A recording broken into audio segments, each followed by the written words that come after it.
In World War II, one weapon earned a terrifying reputation: Germany's 88mm gun, simply called the 88.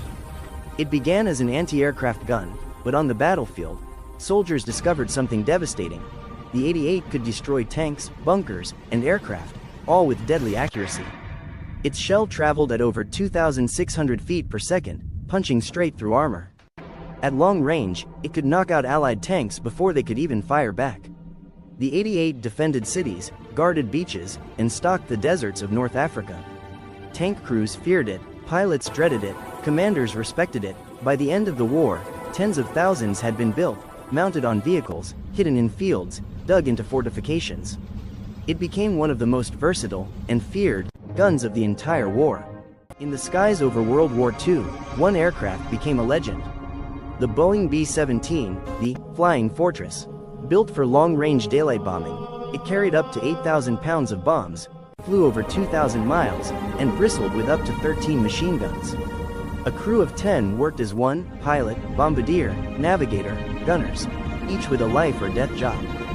First introduced in 1938, the B-17 soon dominated the air war over Europe. It flew through storms of flak and fighter attacks, and kept coming back. Stories spread of fortresses limping home with engines gone, tails shredded, wings torn, still able to land. Out of 12,731 built, thousands never returned, but their missions crippled enemy factories, rail lines, and fuel supplies, speeding the end of the war. The B-17 wasn't just a bomber. It was endurance. It was sacrifice. It was the Flying Fortress. August 1945, a new weapon, unlike anything the world had ever seen, was unleashed. Over Hiroshima, then Nagasaki, 2 atomic bombs exploded with temperatures hotter than the surface of the sun. Shockwaves flattened neighborhoods in seconds. Firestorms swallowed entire cities. Within weeks, more than 200,000 people were dead, soldiers and civilians alike. Survivors carried scars for life, radiation sickness, burns, and loss beyond measure. Facing devastation and with invasion looming, Japan surrendered days later. World War II was over. But the world had crossed a line. One weapon ended the war, and began the nuclear age, a future where humanity now had the power to destroy itself. This weapon made tanks vulnerable. The American bazooka was the first shoulder-fired rocket launcher, a revolutionary infantry weapon during World War II. Lightweight and portable, it allowed soldiers to engage armored targets without heavy artillery. Capable of destroying bunkers, vehicles, and even tanks at ranges up to 150 meters, it gave ordinary infantry unprecedented firepower on the battlefield.